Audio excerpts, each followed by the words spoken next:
वक़ज़ा रब्बुका अल्ला ताबुदू इल्ला इय्याह, तुम्हारे रब का ये फैसला है, इबादत करो तो उसी की करो, उसकी इबादत में किसी को शरीक न करो। उसके बाद दूसरी चीज, व बिल वालिदैन इहसाना, और अपने वालिदैन के साथ, अपने माता पिता के साथ, अपनी माँ के साथ, अपने बाप के साथ हमेशा तू एहसान कर, भलाई कर, जबान से, हाथ से, माल से, पैसे से, हर तरीके से तू उनको खुश कर। अब देख रहे हैं आप, अल्लाह ने अपनी इबादत के फौरन बाद माँ बाप का जिक्र किया। इसका मतलब यह हुआ कि अल्लाह के बंदों में अगर सबसे पहले किसी का हक हमारे ऊपर है तो हमारे पेरेंट्स का है, हमारे माँ बाप का है, हमारे माता पिता का है। आप समाज के लिए बहुत अच्छे हैं, पूरा रंगा आपकी तारीफ कर रहा है कि साहब बहुत अच्छा इंसान है। आपकी माँ आपके बारे में क्या बोलती है, आपका बाप आपके बारे में क्या बोलता है। अब आप कहेंगे मौलाना साहब कभी कभी हम लोग गलत नहीं होते तब भी हमारे माँ बाप हमको बुरा भला बोलते हैं। तो भाई आप, मैं ये नहीं कहता कि माँ बाप की हर बात सही होती है, माँ बाप भी गलत हो सकते हैं, मगर माँ बाप जैसा कोई नहीं हो सकता। माँ हो सकता है आपके साथ नाइंसाफी कर दे, बाप आपके साथ नाइंसाफी कर दे, मगर आप माँ के साथ कुछ भी कर ले, 9 महीना माँ ने पेट में जो रखा है ना, उस मुसीबत का कोई बदला आप नहीं चुका सकते।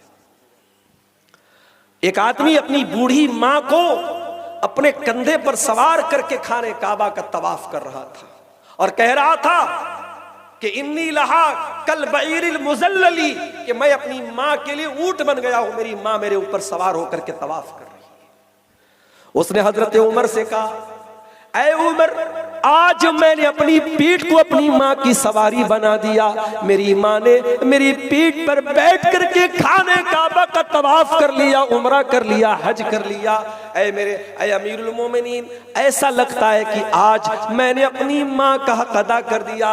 कहा, अरे जालिम, तू माँ का हक अदा करने की बात करता है, वला बेज़फ़रतिन वाहिदा, तेरी माँ ने जब तुझको जन्म दिया था, जब अपने पेट से तुझको बाहर निकाला था, तुझको पैदा किया था, जब तेरी माँ की जुबान से जो चीख की आवाज निकली थी, जो दर्द की आवाज निकली थी, अभी तो तूने उस आवाज का भी हक अदा नहीं किया है। बड़ी संकट, बड़ी मुसीबतें झेलती है हमारी माएं हमारे लिए। हम खाना खा लें, मां भूखी रह जाती है। पैदा होने के बाद तो कितने दिन ऐसा होता है, बच्चा रात रात भर जागता है, रोता है, मां बेचारी अपनी नींद कुर्बान करती है। आप कर सकते हैं क्या? आज आप जवान है, बूढ़ी मां है घर में, उसको रात में खांसी आने लगे, 5 मिनट खांसी आ जाए, 10 मिनट खांसी आ जाए, आपका पारा चढ़ने लगेगा, आप जाकर के बोल देंगे मां तू कहीं और चली जा, क्यों, मेरी नींद खराब कर रही है। आप बोल देंगे ऐसा, मां कभी नहीं बोलती। बच्चा रात में 10 बार रोएगा, 10 बार मां बेचारी उठेगी, बच्चे के गीले बिस्तर को चेंज करेगी, बच्चे का पाखाना और पेशाब साफ करेगी, गीले बिस्तर पे खुद सो जाएगी, बच्चे को नहीं सोने देगी। अच्छा, मां की मोहब्बत तो सबको नजर आती है, बाप की मोहब्बत नजर नहीं आती। मां पेट में रखती है तो मां का ज्यादा नाम आता है, मां दूध पिलाती है तो मां का ज्यादा नाम आता है। अरे ये उंगली पकड़ के चलना किसने सिखाया? ये जो तेरे बदन में ताकत आई, ये जो समझदारी आई, ये अच्छे बुरे की तमीज आई, किसने सिखाई तुझे? तेरे बाप ने सिखाई। बाप का एहसान मेरे भाइयों कभी आप चुका नहीं सकते। जमाने की धूप में बाप आपके लिए साया बन के खड़ा रहता है।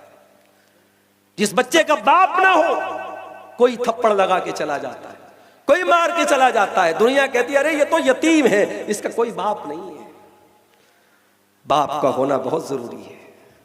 बाप का साया अगर है तो दुआ करो अल्लाह बाप का साया सलामत रखे। बाप न हो तो बाप की जगह, मां की जगह कोई पूरी नहीं कर सकता। मेरे साथ मुझे याद है, मैं जब बनारस में पढ़ रहा था जामिया सल्फिया में, तकरीर करने का शौक तो तब भी था, पढ़ाई के दौर से ही तकरीर का शौक था। तो बनारस में जब कहीं जलसा होता था, प्रोग्राम होता था, तो मेरे अब्बा जो थे वो जलसे के जो नाजिम होते थे उनसे अकेले में जाके मिलते थे कि मेरे बच्चे को 5 मिनट का टाइम दे। कहीं टाइम मिलता था, कहीं नहीं भी मिलता था। कभी कभी जलसे वाले बहुत भाव खाते थे, नहीं नहीं हम नहीं टाइम देंगे, हमारे यहाँ बहुत सारे मौलाना लोग आ रहे हैं, बड़ा प्रोग्राम, हम आपके बच्चे को टाइम नहीं देंगे। लेकिन मेरे वालिद वो जाते थे और जलसे वालों से जाकर के बात करके टाइम लेते थे। और मुझे याद है आज भी, वो जमाना यूट्यूब का नहीं था। जब मैं तकरीर कर लेता था और उस जलसे की रिकॉर्डिंग होती थी, और उस जमाने में टेप रिकॉर्डर के कैसेट चलते थे, मेरे वालिद जाकर के पता करते थे कि कैसेट कहां मिलता है, और उस कैसेट को वो घर में ला करके टेप रिकॉर्डर में बार बार वो 5 मिनट की 10 मिनट की मेरी तकरीर को बार बार सुनते थे। मैं कभी मदरसे से आता, मैं देखता कि मेरे वालिद एक ही तकरीर को बार बार क्यों सुन रहे हैं। वो वालिद की मोहब्बत होती थी मेरे साथी। मैं जब जामिया सल्फिया बनारस में पढ़ता था, एक दौर मैंने वो भी देखा, घर में गुर्बत का माहौल था। कभी ऐसा भी हुआ, सुबह सवेरे उठा, नाश्ते में कुछ नहीं है, माँ ने चाय बनाई, चाय के साथ एक रोटी भिगोई, चाय रोटी खाई, चल दिए मदरसे। हमारे माँ बाप हमें पढ़ाने के लिए, लिखाने के लिए, हमें तरक्की देने के लिए अपनी जिंदगी कुर्बान कर देते हैं मेरे साथी। जब हम तरक्की पर पहुंच जाएं तो कभी अपने माँ बाप को न भूले मेरे भाई। इस लायक बनो कि जब दुआ के लिए हाथ उठाओ तो जबान पर यह दुआ जरूर आए, रब्बिरहमहुमा कमा रब्बयानी सगीरा, परवरदिगार मेरे माँ बाप पर रहम फरमा, जिस तरीके से बचपन में उन्होंने मुझे पाला है। मैं फिर कह रहा हूं, जरूरी नहीं है कि माँ की हर बात सही हो, बाप की हर फैसला सही हो। उनके फैसलों से इख्तिलाफ कर सकते हैं अदब के साथ, तमीज के साथ, लेकिन आप उनकी खिदमत मत छोड़िए, उनका अदब मत छोड़िए, उनका ख्याल करना मत छोड़िए। आपकी वजह से उनकी आंखों में कभी आंसू ना आए, इस बात की जरूर कोशिश कीजिए मेरे साथी। कुरान कहता है वबिल वालिदैन इहसाना, अल्लाह का दूसरा हुक्म यह है अपने माता पिता के साथ तुम अच्छा सलूक करो। इम्मा यबलुगन्ना इंदकल किबर अहदुहुमा औ किलाहुमा फला तकुल लहुमा उफ्फिन वला तनहरहुमा। जब तुम्हारे माँ बाप में से कोई एक बूढ़ा हो जाए या दोनों बूढ़े हो जाए, अल्लाह ने एक का जिक्र पहले किया, यानी एक बूढ़ा हो जाए, एक अल्लाह के पास चला जाए। माँ चली गई, बाप बचा, बाप चला गया, माँ बची। अगर एक बचा है या एक बची है, उसका ज्यादा ख्याल रखो। कल दोनों थे, कोई कमी हुई, कोई बेशी हुई, दोनों ने एक दूसरे के साथ सुख दुख बांट लिया। अब माँ चली गई, बाप अकेला बचा, बाप किससे बोलेगा? बाप चला गया, माँ बची, माँ को तकलीफ हुई, माँ किससे बोलेगी? अकेले बैठ करके आंसू बहाएगी। तो जो अकेला बचा है, कुरान उसका पहले जिक्र करता है, इम्मा यबलुगन्ना इंदकल किबरा अहदुहुमा, जब तुम्हारे माता पिता में से कोई एक बूढ़ा तुमको मिल जाए या दोनों बुढ़ापे में मिल जाए, फला तकुल लहुमा उफ्फिन, तो उनको उफ भी न कहना, उनको उफ भी न कहना।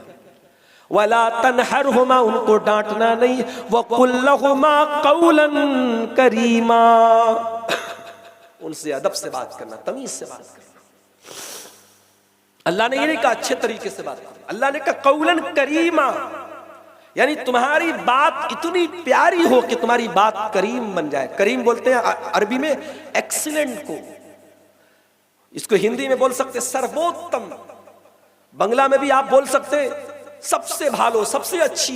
यानी तुम्हारा जो वक्तव्य है अपने माँ के साथ, अपने बाप के साथ, तुम्हारा जो बोलने की शैली है, तुम्हारा जो बोलने का अंदाज है, तुम्हारी जो बात है, तुम्हारी जो वॉइस है, आवाज है, वो हमेशा सॉफ्ट होनी चाहिए अपनी माता के साथ, अपने पिता के साथ।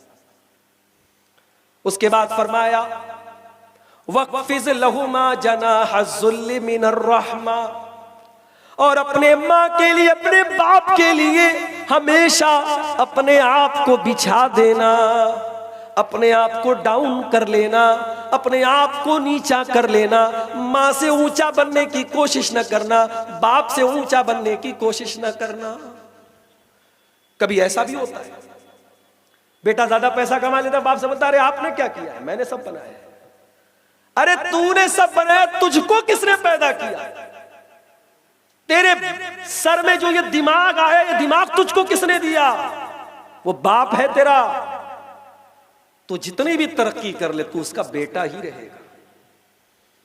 इसलिए कभी बाप से सुपीरियर बनने की कोशिश न करो, मां से कभी सुपीरियर बनने की कोशिश मत करो।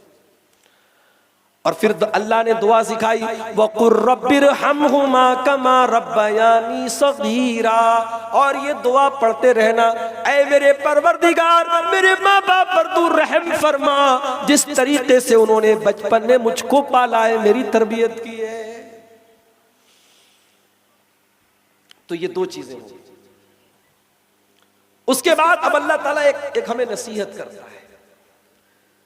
कोई इंसान कह सकता है, अय अल्लाह मैंने माँ का बहुत ख्याल किया, मैंने बाप का बहुत ख्याल किया, लेकिन माँ को खुश न कर सका, बाप को खुश न कर सका। माँ चली गई, बाप चले गए, मुझसे नाराज रहे। अय अल्लाह मैंने कोई तकलीफ नहीं पहुंचाई। हाँ, माँ ने ना इंसाफी की, मैं बोल पड़ा, बाप ने ना इंसाफी की, मैं बोल पड़ा, लेकिन माँ के साथ कभी बदतमीजी न की, बाप के साथ कभी बदतमीजी न की। अय अल्लाह मैंने तो कोई तकलीफ नहीं पहुंचाई, लेकिन माँ मेरी मुझसे नाराज रही, बाप मेरा मुझसे नाराज रहा। अय अल्लाह मैं कहाँ जाऊं, मैं किधर जाऊं? अल्लाह फरमाता है, रब्बुकुम आलमु बिमा फी नुफूसिकुम इन तकूनु सालिहीन फइन्नहु काना लिल अव्वाबीन गफूरा। अल्लाह कहता है कि तुम्हारे दिल में क्या चल रहा है अल्लाह को पता है। अगर तुम्हारा दिल साफ है, तुमने माँ को तकलीफ नहीं पहुंचाई, बाप को तकलीफ नहीं पहुंचाई, कोई बात नहीं, अल्लाह ताला ऐसे लोगों को माफ कर देता है जो अल्लाह की तरफ बार बार रुजू करते हैं, तौबा करते हैं। अगर तुम्हें लगता है कि तुमने माँ को तकलीफ पहुंचाई है, बाप को तकलीफ पहुंचाया, बार बार अल्लाह से तौबा करो, अल्लाह माफ कर।